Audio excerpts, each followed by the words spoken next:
प्रिय भक्तों, जय श्री राम। आज हम सुनाएंगे गीता प्रेस गोरखपुर कल्याण पत्रिका से प्रकाशित पढ़ो समझो और करो से कृपानुभूति। इसे श्री सुदर्शन सिंह जी चक्र जी ने लिखा है। और भक्तों, ये सत्य कथाएं हैं, इसमें कोई काल्पनिक नहीं है और इसमें भगवान की कृपा का से अवगत कराया गया है। कथा का शीर्षक है निरक्षर श्रद्धालु भक्त पर श्रीमद् भगवत गीता जी की कृपा। निरक्षर मतलब जो पढ़ा लिखा ना हो बिल्कुल भी, उस पर श्रीमद् भगवत गीता जी ने कैसी कृपा की। भक्तों, हमारा उद्देश्य सिर्फ भगवान की भक्ति और विश्वास बढ़ा है, ना है लोगों पर। तो आप ये सत्य कथाएं सुनने के लिए हमारे इस चैनल को जो पहली बार देख रहे हैं सब्सक्राइब जरूर करें और वीडियो ज़्यादा से ज़्यादा अपने बच्चों को दिखाएं या शेयर करें ताकि सबका भगवान पर विश्वास हो। स्वाध्याय से इष्ट देवता का साक्षात्कार होता है। यहाँ स्वाध्याय का अर्थ है मंत्र जप, लेकिन एक अच्छे संत ने अपने सहज ढंग से स्वाध्याय की जो व्याख्या की वह भूलने लगने लायक नहीं है। वे कहते थे स्वयं माने अपना, अर्थात अध्याय जिसको तुमने अपनाया है वे तुम्हारे जीवन का एक अध्याय हो जाए। पाठ करने से एक विशेष प्रकार की शक्ति प्राप्त होती है। जैसे स्नान करने से शरीर स्वच्छ होता है, वैसे ही रामायण गीता या कोई भी मंत्र का जप करने से मानसिक अंतःकरण की शुद्धि होती है। आप गीता, भागवत या किसी भी रामचरितमानस की चौपाई को याद कर लें, श्लोक याद कर लें और उसको बार बार पढ़ें। इससे ये होगा कि आपका अंतःकरण निर्मल होगा। अब पाठ करना भी तो बड़ी बात है। पाठ करने का संकल्प और उसकी चेष्टा भी एक चमत्कार उत्पन्न करती है। ये लिख रहे हैं कि ये मैंने देखा है। अब भक्तों, अब ये कथा सुनिए, सत्य कथा। वाराणसी जिले में एक गांव है महुअर। जब देश का स्वाधीनता का आंदोलन चल रहा था तब उस गांव के एक क्षत्रिय युवक सत्याग्रह आंदोलन में मेरे साथी थे। प्रिय भक्तों, श्री सुदर्शन सिंह चक्र जी महाराज जैसे कि स्वामी राम सुखदास जी थे, जय दयाल गोविंदिका जी थे, उनकी समकालीन थे और इन्हें भी भगवान के दर्शन हुए थे। तो वो कह रहे, तो उनका नाम जयनाथ सिंह था, किंतु सब उन्हें जैनु सिंह कहकर बुलाया करते थे। उनके सगे भाई देवनाथ सिंह, जिन्हें देव सिंह कहा जाता था, वे भी मेरे साथ सत्याग्रह में शामिल हुए और कहते हैं कि मैं मेरठ से मासिक पत्र संकीर्तन का संपादन करने लगा था। उस समय मैं मेरठ से अपनी जन्मभूमि के क्षेत्र में बहुत थोड़े दिन के लिए आया था। एक दिन देवनाथ सिंह मेरे पास बैठे हुए थे और बोले, मेरी गीता पाठ करने की बहुत इच्छा होती है।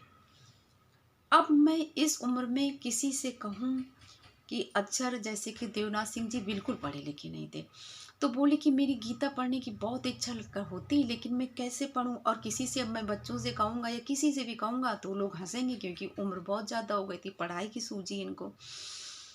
तो वे जमींदार थे उन दिनों। संपन्न ग्रामीण किसान जमींदार अपने पुत्र के लिए पढ़ाना आवश्यक मानते थे, अनावश्यक मानते थे। मतलब हम जमींदार हैं, हमारे पास इतना पैसा, क्या पढ़ाना।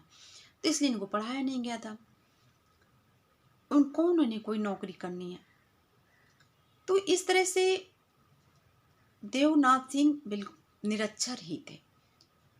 किसी भी आयु में पढ़ना लज्जा की बात नहीं है, किंतु कोई वर्णमाला पहचानते हो तो मैं उन्हें बता दूं कि गीता पाठ ऐसे पढ़ो।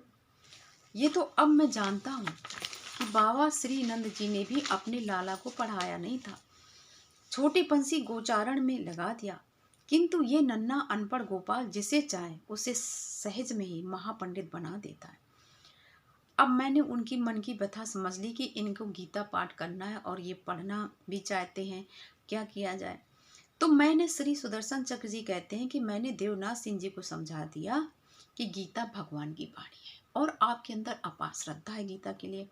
आप ऐसा किया करिए, रोज गीता जी लेके बैठिए।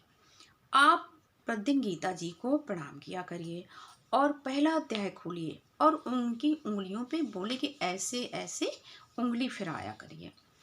उन्होंने कहते हैं कि मेरी बात पर विश्वास कर लिया, संतुष्ट होकर चले गए।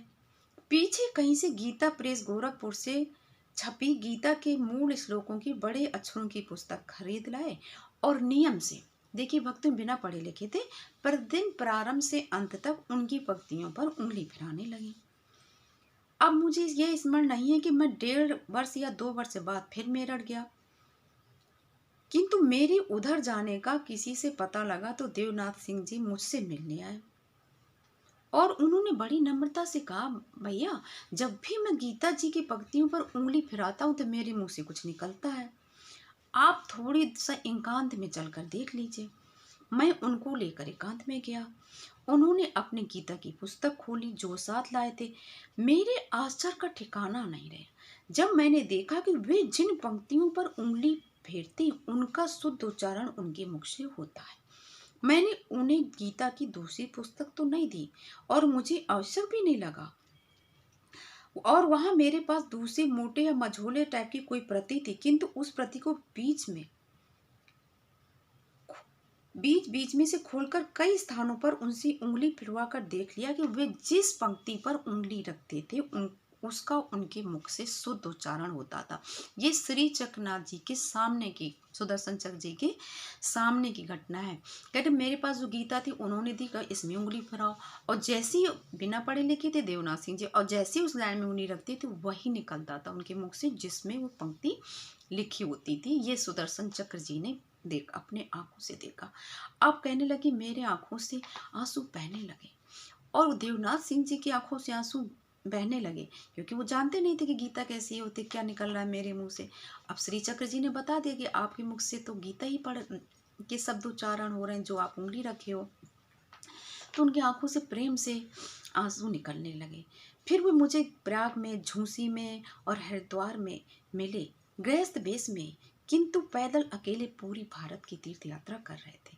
3 बार उन्होंने लगातार ये पैदल तीर्थ यात्रा की, और चौथी बार ये यात्रा करते द्वारका पहुंचे तो श्री द्वारकाधीश के दर्शन करते समय ही इनका मंदिर में ही इनका शरीर छूट गया। इस घटना को इतने विस्तार से देने का कारण यह है कि मैं इसमें प्रत्यक्ष साक्षी हूँ, सुनी सुनाई बात नहीं है। और ये पाठ, गीता पाठ, कन्हैया की कृपा का, कृष्ण भगवान की कृपा का अच्छा उदाहरण है। श्री रामायण, भगवत गीता, ये जितने भी ग्रंथ हैं ये भगवान की वाणी है और भगवान की कथाएं हैं। अगर कोई इनका श्रद्धा से पाठ करता है तो भगवान की कृपा होती है। एक वही उदाहरण और दे रहे हैं कि सन 37-38 में एक वृद्ध महात्मा थे, वो मतलब उनका नाम अवधदास था। वे श्रीमद् भागवत को ही आराध्य मानते थे और सदा भागवत का मासिक क्रम से पाठ करते थे।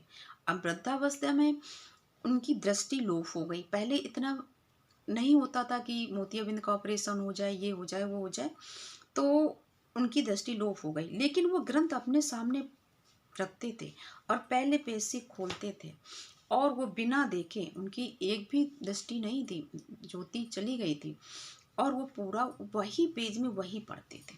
कहने का तात्पर्य कि आप अपने आराध्य इष्ट के चरित्र गुण आदि जिसमें भी आपकी श्रद्धा हो उसको अपना लीजिए। आप पर ग्रंथ खुद ही कृपा करेंगे और प्रभु की कृपा प्राप्त होगी।